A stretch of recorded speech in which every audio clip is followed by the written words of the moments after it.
नमस्कार दोस्तों। श्रावण अधिक मास शुक्ल पक्ष की एकादशी को पद्मिनी एकादशी कहते हैं। इसे अधिक मास, लौन मास, मल मास, पुरुषोत्तमी मास एकादशी भी कहते हैं। यह अत्यधिक महत्वपूर्ण है। इसको करने से पुत्र चाहने वाले को पुत्र की प्राप्ति होती है। इसीलिए यह अत्यधिक महत्वपूर्ण और बहुत ही फलदायी है। इसे अवश्य करनी चाहिए। यह पुरुषोत्तम मास की एकादशी है। पुरुषोत्तम मास विष्णु भगवान का प्रिय मास है। विष्णु भगवान ने इसे अपना नाम दिया था और पुरुषोत्तम मास विष्णु भगवान का ही मास है। इसीलिए इसमें पड़ा हुआ एकादशी व्रत बहुत अधिक फलदायी होता है। इसे अवश्य करनी चाहिए। इसे निर्जला ही करनी चाहिए। लेकिन अगर निर्जला करने में आप समर्थ ना हो तो फलाहार और जल ले सकते हैं। अब आइए हम लोग इसके कथा को जानते हैं। ओम श्री भगवते वासुदेवाय नमः। अर्जुन ने कहा, हे भगवान, अब आप अधिक मास की शुक्ल पक्ष की एकादशी के विषय में बताएं। उसका नाम क्या है तथा व्रत की विधि क्या है? इसमें किस देवता की पूजा की जाती है और इसके व्रत से क्या फल मिलता है? श्री कृष्ण बोले, हे पार्थ, अधिक मास की एकादशी अनेक पुण्यों को देने वाली है। उसका नाम पद्मिनी एकादशी है। इस एकादशी के व्रत से मनुष्य विष्णु लोक को जाता है। यह अनेक पापों को नष्ट करने वाली तथा मुक्ति और भक्ति प्रदान करने वाली है। इसके फल और गुण को ध्यान पूर्वक सुनो। दशमी के दिन व्रत शुरू करना चाहिए। एकादशी के दिन प्रातः नित्य कर्म से निवृत्त होकर पुण्य क्षेत्र में स्नान करने चले जाना चाहिए। उस समय गोबर, मृतिका, तिल, कुश तथा आंवला की चूर्ण से विधि पूर्वक स्नान करना चाहिए। स्नान करने से पहले शरीर में मिट्टी लगाते हुए उसी से प्रार्थना करनी चाहिए, हे मृतके, मैं तुमको नमस्कार करता हूँ। तुम्हारे स्पर्श से मेरा शरीर पवित्र हो। समस्त औषधियों से पैदा हुए और पृथ्वी को पवित्र करने वाली तुम मुझे शुद्ध करो।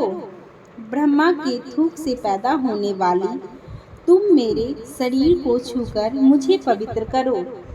हे शंख चक्र गदाधारी देवों के देव जगन्नाथ, आप मुझे स्नान के लिए आज्ञा दीजिए। इसके उपरांत वरुण मंत्र को जपकर पवित्र तीर्थों के अभाव में उनका स्मरण करते हुए किसी तालाब में स्नान करना चाहिए। स्नान करने के पश्चात स्वच्छ और सुंदर वस्त्र धारण करके संध्या तर्पण करके मंदिर में आकर भगवान की धूप, दीप, नवेद, पुष्प, केसर आदि से पूजा करनी चाहिए।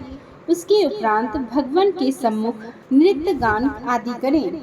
जनों के साथ भगवान के सामने पुराण की कथा सुननी चाहिए। अधिक मास की शुक्ल पक्ष की पद्मिनी एकादशी का व्रत निर्जला करना चाहिए। यदि मनुष्य में निर्जल रहने की शक्ति न हो तो उसे जलपान या अल्पाहार से व्रत करना चाहिए। रात्रि में जागरण करके नाच और गाना करके भगवान का स्मरण करते रहना चाहिए। प्रति पहर मनुष्य को भगवान या महादेव जी की पूजा करनी चाहिए। पहले पहर में भगवान को नारियल, दूसरे में बिल्व फल, तीसरे में सीताफल और चौथे में सुपारी, नारंगी अर्पण करना चाहिए। इससे पहले पहर में अग्नि होम का, दूसरे पहर में वाजपेयी यज्ञ का फल मिलता है।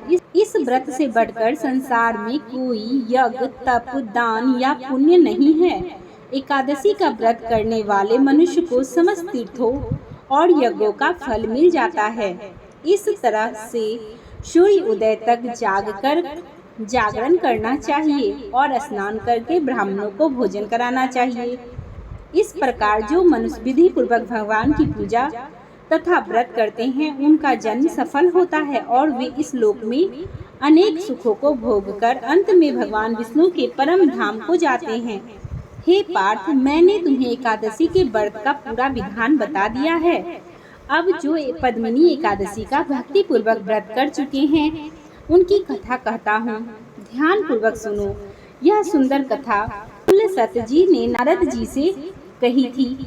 एक समय कीर्तिवीर ने रावण को अपने बंदी गृह में बंद कर दिया था। उसे मुनि पुलस्त्य जी ने कीर्तिवीर से विनय करके छुड़ाया। इस घटना को सुनकर नारद जी ने पुलस्त्य जी से पूछा, हे महाराज, उस मायावी रावण को जिसने समस्त देवताओं सहित इंद्र को जीत लिया, कीर्तिवीर ने किस प्रकार जीता, सो आप मुझे समझाइए। इस पर पुलस्त्य जी बोले, हे नारद जी, पहले कीर्तिवीर नामक एक राजा राज्य करता था। उस राजा की 100 स्त्रियां थीं। उसमें से किसी को भी राज्य भार संभालने वाला योग्य पुत्र नहीं था। तब राजा ने आदर पूर्वक पंडित जी को बुलाकर पुत्र की प्राप्ति के लिए यज्ञ किया, परंतु सब असफल रहे। जिस प्रकार दुखी मनुष्य को भोग नीरस मालूम पड़ते हैं, उसी प्रकार उसको भी अपना राज्य पुत्र बिना दुखमय प्रतीत होता था। अंत में वह तप के द्वारा ही सिद्धियां को प्राप्त जानकर तपस्या करने के लिए वन को चला गया। उसकी स्त्री भी हरिश्चंद्र जी की पुत्री परमदा वस्त्रा अलंकार को त्याग कर अपने पति के साथ गंधमादन पर्वत पर चली गई। उस स्थान पर इन दोनों ने 10,000 वर्ष तक तपस्या की, परंतु सिद्धि प्राप्त न हो सकी। राजा के शरीर में केवल हड्डियां रह गई थी। यह देखकर परमदा ने विनय सहित महासती अनसुईया से पूछा, मेरे पति देव को तपस्या करते हुए 10,000 वर्ष बीत गए, परंतु अभी तक भगवान प्रसन्न नहीं हुए हैं जिससे मुझे पुत्र प्राप्त हो, इसका क्या कारण है। इस पर अनसुईया बोली कि अधिक यानी कि लौंग मास मल मास में, जो कि 36 महीने के बाद आता है, उसमें 2 एकादशी होती है। इसमें शुक्ल पक्ष की एकादशी का नाम पद्मिनी और कृष्ण पक्ष की एकादशी का नाम परमा है। उसके व्रत और जागरण करने से भगवान तुम्हें अवश्य ही पुत्र देंगे। इसके पश्चात अनसुईया जी ने व्रत की विधि बतलाई।